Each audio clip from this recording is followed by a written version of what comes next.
So ito guys, yung ginawa natin, nagputol tayo ng puno ng saging.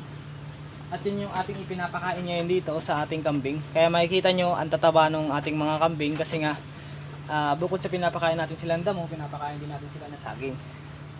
At gustong gusto nila to. Ayan o. Ang bilis lang nilang nakain, naubos, diba? Quality na kaagad. Bilog na kaagad si Pangit. Dati payatot ito. Ngayon mapapansin nyo, napakataba niya na, diba? So yun lang mga ka-farming, konting tips lang ito para sa inyo na magkakambing at sana matuwa kayo. Panoorin nyo yung video natin na to. Tapusin nyo mga ka-farming dahil tayo ay mag-i-intro muna mga ka-farming. Kuya Don TV. So yun, good morning sa ating lahat mga ka-farming. Panibagong araw, panibagong vlog na naman tayo mga ka-farming. For today's vlog, tayo po ngayon ay magpapakain or nagpakain na nga pala ako ng Nagpakain na nga pala ako ng kambing natin at maghihiwa tayo ng puno ng saging. So bibigyan lang natin sila ng merienda. At ang oras po natin ngayon ay alas 8:37 po ng umaga. So magbibigay lang tayo ng konting saging sa kanila para nang sagana naman meron silang another dagdag na pagkain. So ito po yung ating mga kambing. Yan. Napakain po natin sila. Yan, malalaki na po sila. Matataba at malalaki ang ating alaga. Yan. Yan po sila. At tayo po ngayon ay ito yung sinakati natin kahapon. At meron tayong sinakati kaninang umaga. At tayo ngayon ay maghihiwa lang ng konti. Siguro mga isang timbalan nito para sa papakain natin dito sa ating alagang kambing. So gusto ko samahan nyo ako mga ka-farming. At welcome na welcome po ang lahat dito sa aking YouTube channel. Sana mag-enjoy kayo dito sa aking YouTube channel. At sana mag-enjoy kayo dito sa gagawin kong video mga ka-farming. So let's go! Kuya Don TV.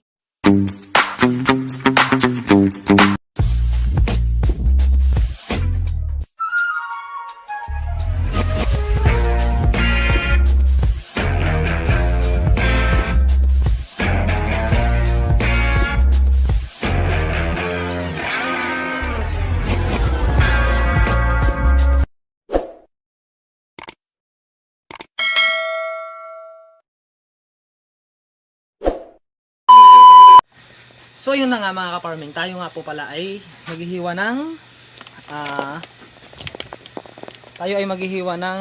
saging mga ka-farming at gusto ko samahan nyo ako dahil tayo po ay maghihiwa nga paulit-ulit yun. Huwag ka kasing paulit-ulit. So ito yung hihiwain natin. Pagpasensyahan nyo na ako medyo maingay kasi nga ito. Meron kasing So ito yung hihiwain natin mga ka-farming ngayon. Yan po ang ating hihiwain. Saging, puno po ng saging ang ating hihiwain. At yun po ang ipapakain natin sa kanila. Yan, napakita ko sa inyo. Oops. Yan po. Po ang ating hihiwain.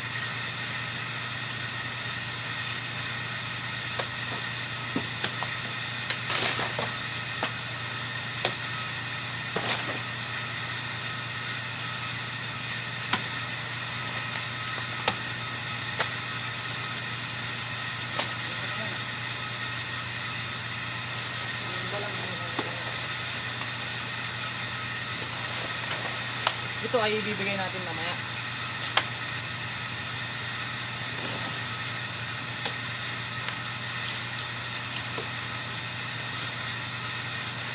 Ito po yung ating hihiwain.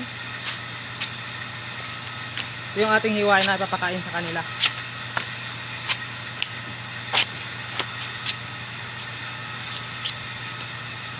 Pakain na yun ng pasensya nyo na kung medyo maingay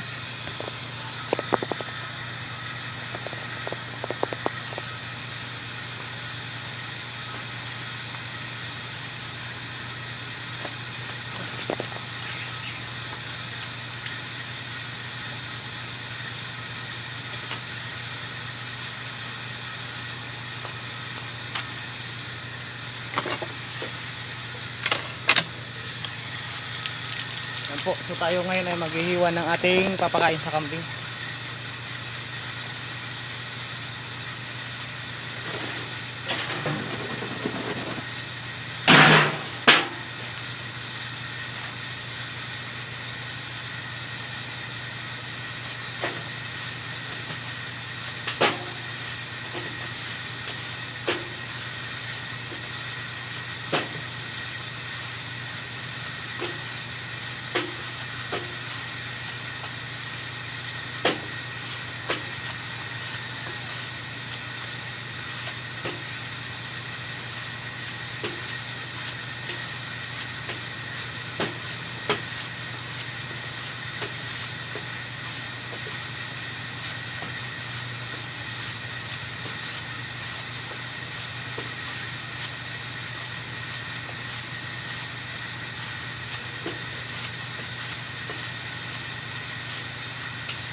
So yan guys, ay lalagay lang natin sa timba mga ka-farming. Hindi na natin to ikakat.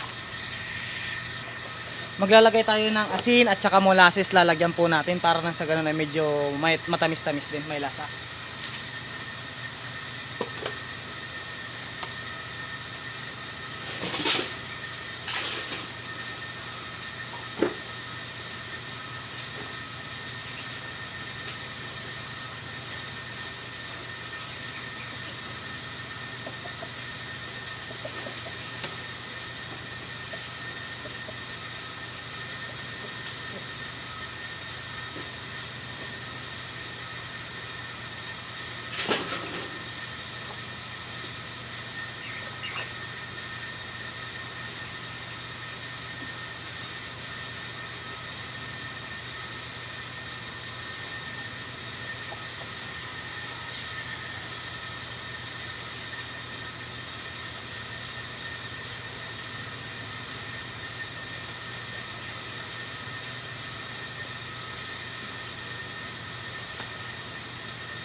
So ito po, lalagyan po natin siya ng molasses at saka asin.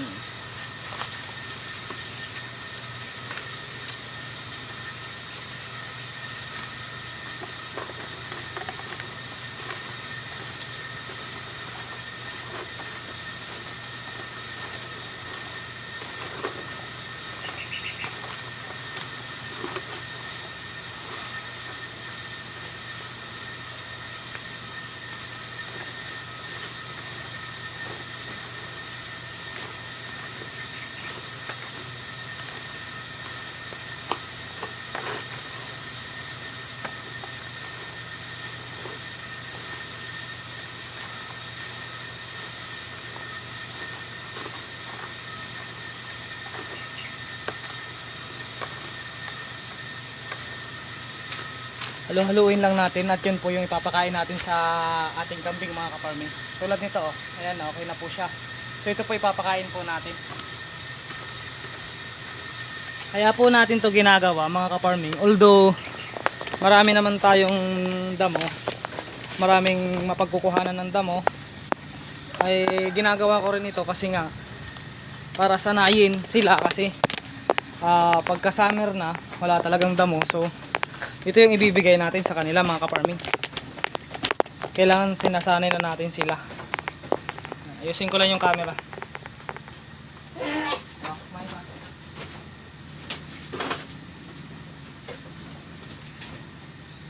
Kailangan natin silang sanayin para na sa ganun. Ay! Da.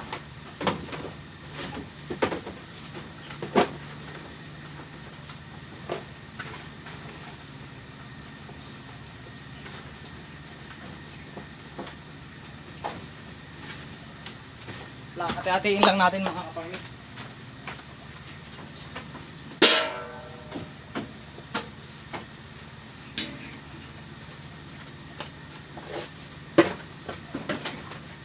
Para lahat sila ay makatikim.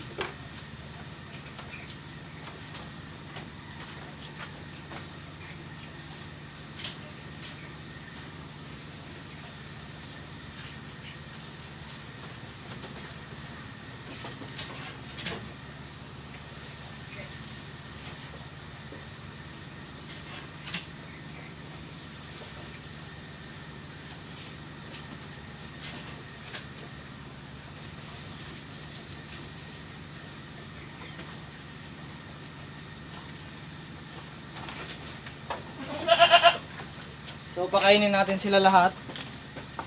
Para lahat sila makatikim. Tingnan mo na kainin niya.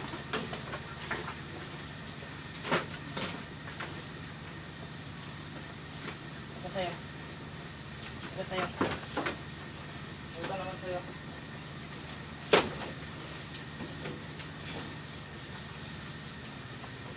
Napakain natin sila ng saging para maghahanda na rin. Diba? Kailan pa tayo maghahanda? Kailan pa natin sila paghahandaan? Nakikita nyo naman kinakain nila.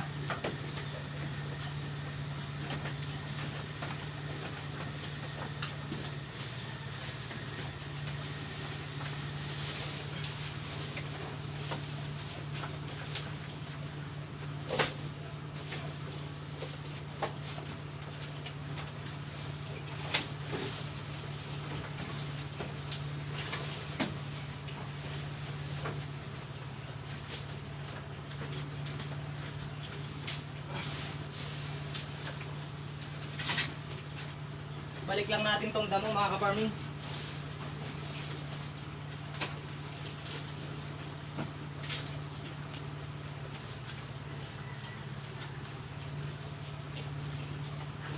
Balik lang natin yung konting damo para nang sa ganun naman ay makain pa nila.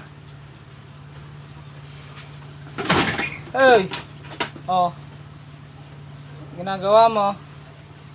Huwag kang masyadong matapang sa kasama mo. Tatanggalan kita ng kasama. Sige.